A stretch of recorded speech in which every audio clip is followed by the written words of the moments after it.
Hello! Today, we are playing Getting Over It with Bennett Foddy. If it will open.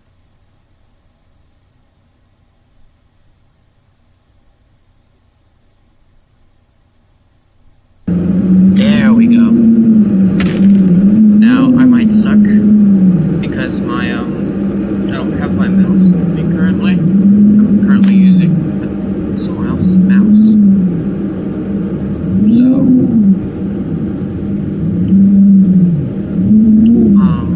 yeah.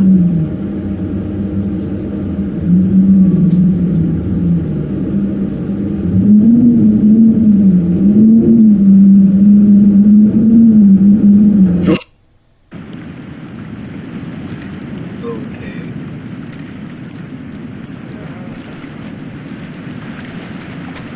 Oh my gosh. The sensitive sucks. Wait a second. Is there a sensitivity? Why can't I see my mouse cursor?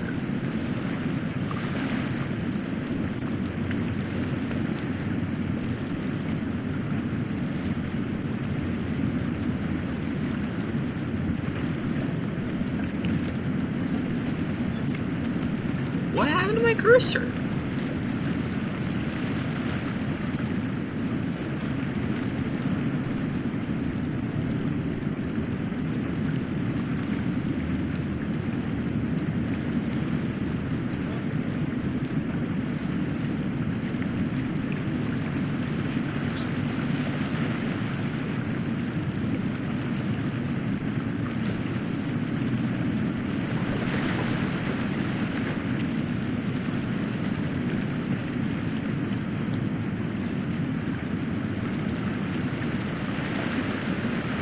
My mouse cursor disappeared.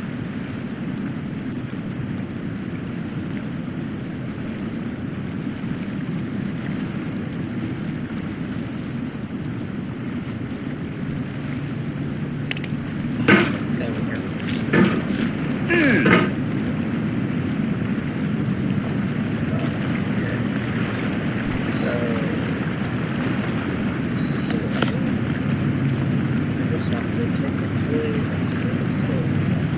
Only reason I know what there is because I watched this player. So, There's no feeling more intense than starting over. If you deleted your homework the day before it was due, as I have, or if you left your wallet at home and you have to go back after spending an hour in the commute. If you won some money at the casino and then put all your winnings on red but it came up black. If you got your best shirt dry cleaned before a wedding and then immediately dropped food on it. If you won an argument with a friend and then later discovered that they just returned to their original view. Starting over is harder than starting up.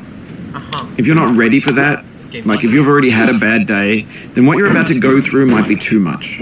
Feel free to go away and come back. why I'll be here. did it? What? I'm sure you Alright, thanks for coming with me on this trip. Shut up. I'll understand if you have to take a break at any point. Just find a safe place to stop and quit the game. And don't worry, I'll save your progress, always. Even your mistakes. No! This game is a homage to a free game that came out in 2002, titled Sexy Hiking. The author of that game was Jazuo, a mysterious Czech designer who was known at the time as the father of B games. And B games are rough assemblages of found objects. Designers slap them together very quickly and freely, and they're often too rough and unfriendly to gain much of a following. They're built more for the joy of building them than as polished products. In a certain way, Sexy Hiking is the perfect embodiment of a B game. It's built almost entirely out of found and recycled parts, and it's one of the most unusual and unfriendly games of its time. In it, your task is simply to drag yourself up a mountain with a hammer.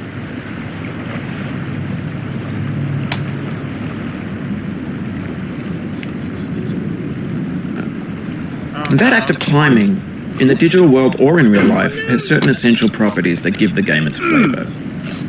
No amount of forward progress is guaranteed. Some cliffs are too sheer or too slippery. and the player is constantly, unremittingly in danger of falling and losing everything.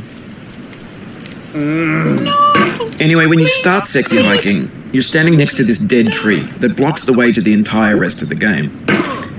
It might take you an hour to get over that tree, and a lot of people never got past it. You prod and you poke at it, exploring the limits of your reach and your strength, trying to find a way up and over. And there's a sense of truth in that lack of compromise. Most obstacles in video game worlds are fake. You can be completely confident in your ability to get through them once you have the correct method or the correct equipment or just by spending enough time. In that sense, every pixelated obstacle in sexy hiking is real. Yeah. Okay. Sorry for the lack of commentary. This is my first video I've ever done on a game. Well, it's not my first attempt at, but it's the first one I'm actually thinking about. So if y'all see this, then hooray! It went successfully. If y'all don't see it, then me being sad.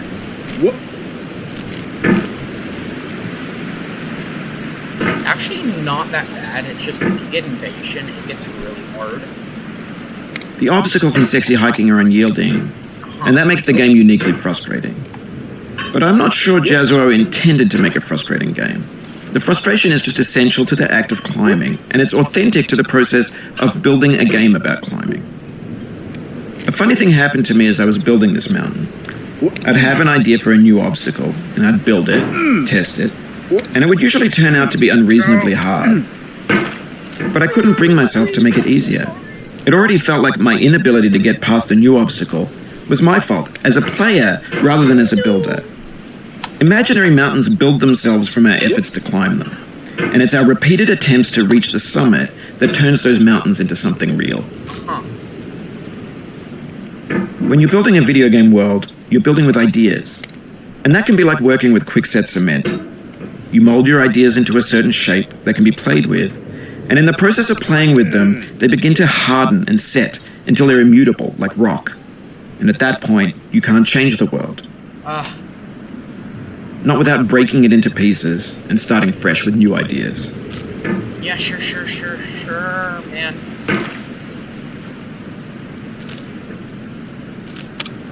For years now, people have been predicting that games would soon be made out of prefabricated objects, bought in a store and assembled into a world.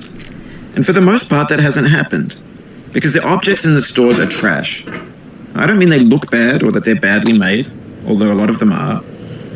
I mean they're trash in the way that food becomes trash as soon as you put it in the sink. Things are made to be consumed and used in a certain context, and once the moment is gone, they transform into garbage. In the context of technology, those moments pass by in seconds.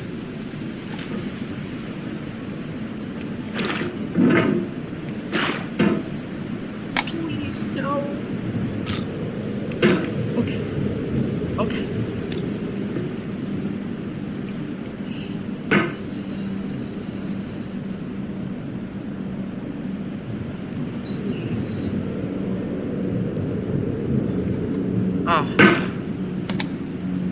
I don't know if I'm gonna be able to do this. Okay. If I fall, I might die. Please. No, stop. Oh my god. It's a corded mouse too, so I'm struggling quite a lot. Oh, please, no.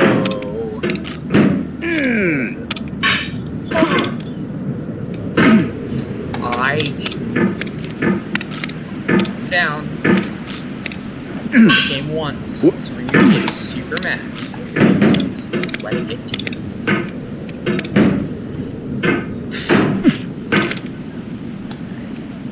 Why did you?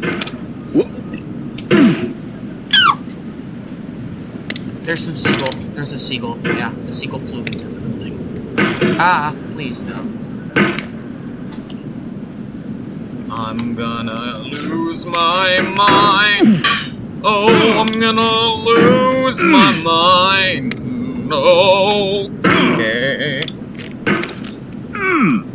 Lose my mind. but I'm doing just fine. I don't know what I'm singing or why I'm doing it, but I'm doing it and it's helping somehow. Please don't go that way. Please. Please. I'm sorry, I'm annoying.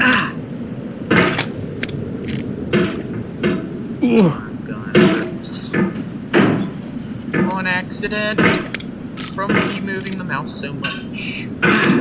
No! Oh. Okay, sure. I'm gonna switch the controller for a second. Alright. Is it possible? Control there? Oh my gosh.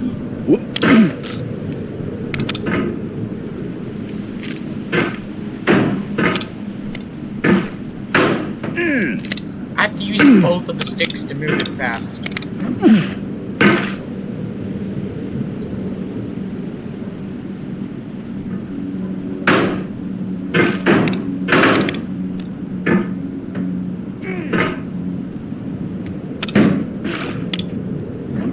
Oh crap!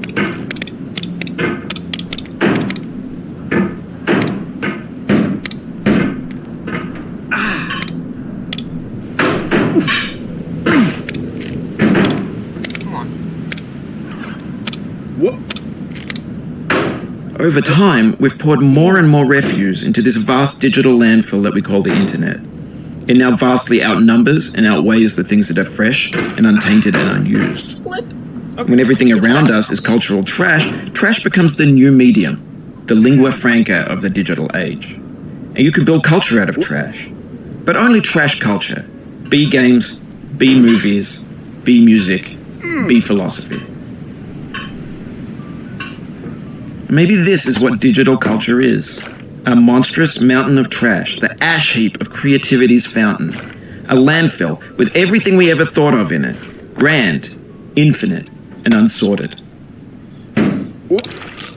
There's 3D models of breakfast, Gen X's fanfic novels, Scan magazines, green screen Shia LaBeouf, banned snuff scenes on LiveLeak. Facebook's got lifelike bots with unbranded adverts and candid shots of Kanye and Taylor Swift mashups, car crash epic failed GIFs, Russian dashcam vids, discussions of McRibs, discarded, forgotten, unrecycled, muddled, rotten, untitled. Everything's fresh for about 6 seconds, until some newer thing beckons, and we hit refresh. And there's years of persevering, disappearing into the pile, out of style, out of sight.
Go!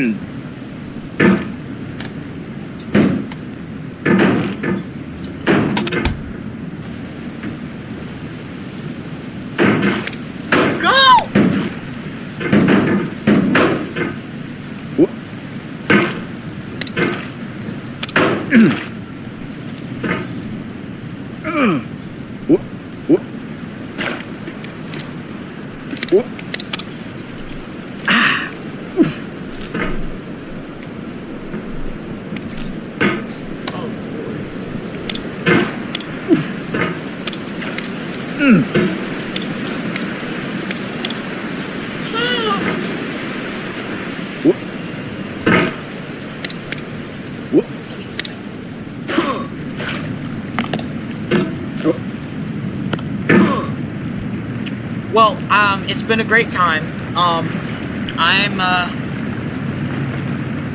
done. Y'all enjoyed?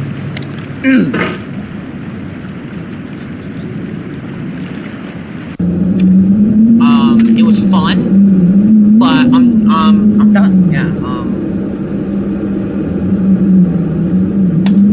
Still can't see the mouse cursor. But yeah, that was fun.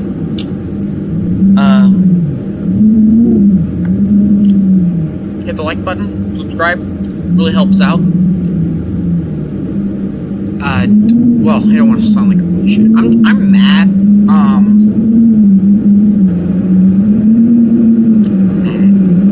But yeah, anyways, it's been a great climb with y'all.